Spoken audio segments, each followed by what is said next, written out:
Welcome to Perfect Word Media. My name is J. Monroe Johnson, and today is Thursday, October 24th, 2024. And I got some bad news, America, and it's gonna hurt. Alabama's violating the Constitution again, and I'm not talking about the Alabama Constitution of 1901. Alabama's got about a half dozen constitutions, yet we go by the last one. And the founding fathers of Alabama enshrined in the Alabama Constitution of 1901, Section 35, that restrains Alabama state agents from illegally seizing personal property and violating the personal property rights of an Alabama civilian.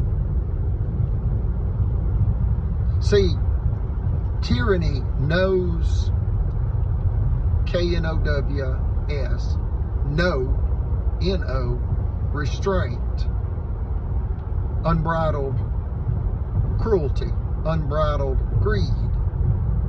It has taken over some of our leaders in Alabama and created a Nazi Germany criminal regime. It's a Nazi Germany styled criminal regime here in Alabama right now. Right here, right now. Alabama Supreme Court case number 1051726, Federal Credit Inc. versus Greg Fuller, details the Alabama KKK kleptocracy's attempt to illegally seize private property. Yet the Supreme Court of Alabama stopped Alabama from using firearms. Yes.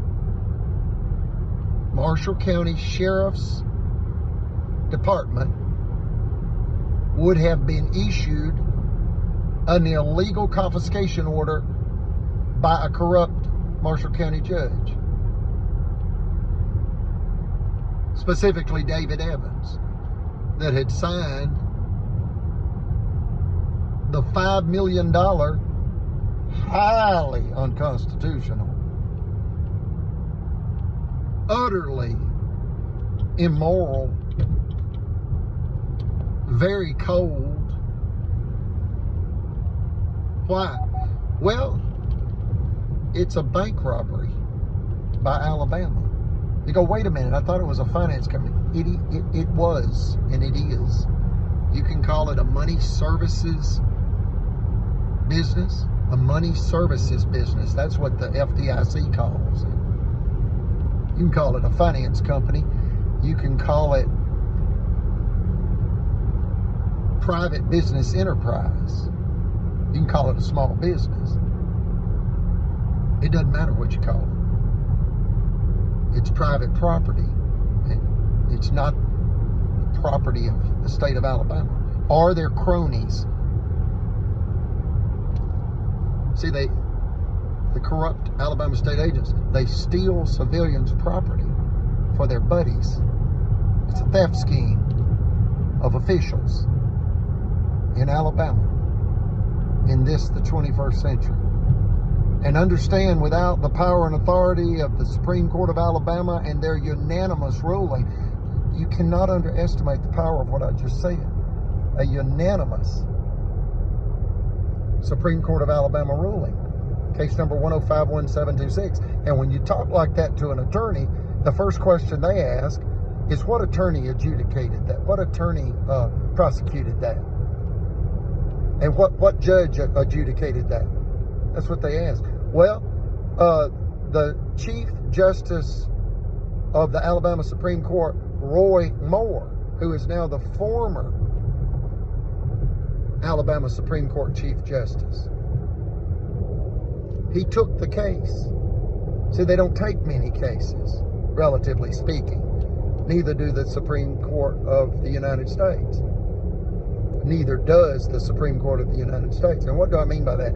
Thousands of cases get appealed to the Supreme Court of the United States and our individual states. they don't have the time or resources to adjudicate every one. Most are remanded back to the trial court. This one wasn't. Why? It was a $5 million finance company robbery by the state of Alabama with an all-white jury-tampered verdict. It began in the year 2001. And we're almost entering the year 2025. And if you subtract 1 from 25, that's 24 years ago. And today's the 24th day in 2024. So you got a lot of 24s going on here. See the patterns. Understand Alabama's caught.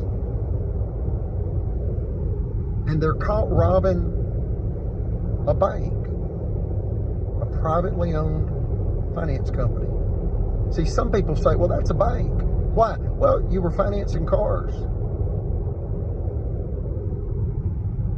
You were loaning money. When you've got well over $1 million of accounts receivables on the books, you're considered a bank by the common folk.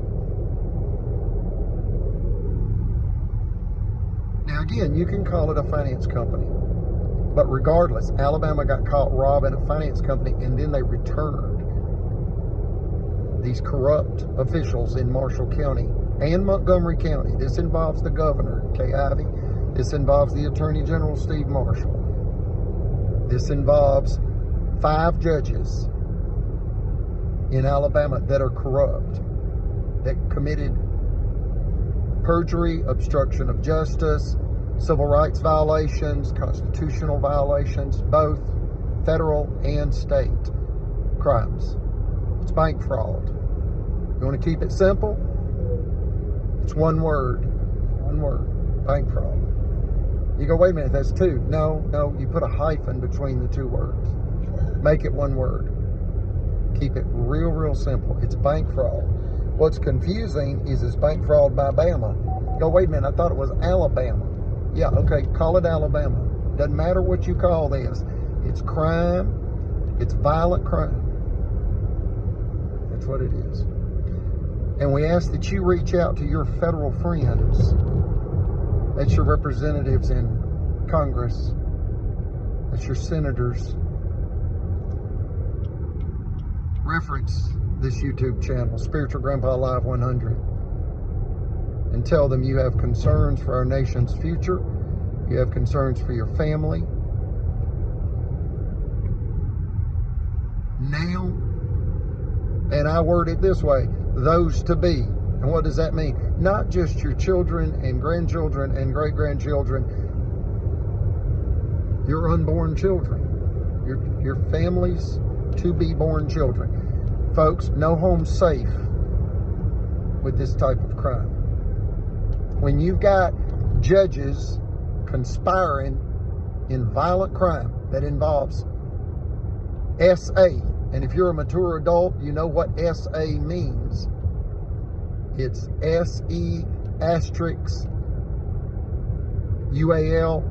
assault. That's what S.A. means. This involves S.A. ordered and are condoned by the state of Alabama in a theft and revenge $1 million plus bank fraud crime that follows a dozen other attacks in this bank fraud scheme by high-level Alabama state agents. And again, Governor Kay Ivey intentionally disregarded Brother Chappell's pleas for help, and within 90 days of his certified letter to Governor Kay Ivey, they had ended his life. The conspirators in this bank fraud. He was threatened with jail as he defended Constitution. And he was ordered to pay the criminal sex offender chiropractic Dr. John Allen Smith. That's Jonalan Smith, Smith. Brother Chappell was ordered to pay chiropractic Dr. John Allen Smith, $4,000. Where would Brother Chappell have gotten the $4,000, folks? Let's be real clear. His veterans disability check. He entered World War II at age 17 voluntarily. He told me he didn't expect to come home. I said, what, you expected to die? He said, it was a world war. We didn't expect it to ever end in our lifetime. It was much bigger than World War I. This was a real world war. Historians speak like that now. That technically, World War I involved a few countries, and in essence, World War II involved every country, directly and or indirectly in combat. So, understand they have stressed to death a World War II veteran, and we're going to close this out now. God save the United States.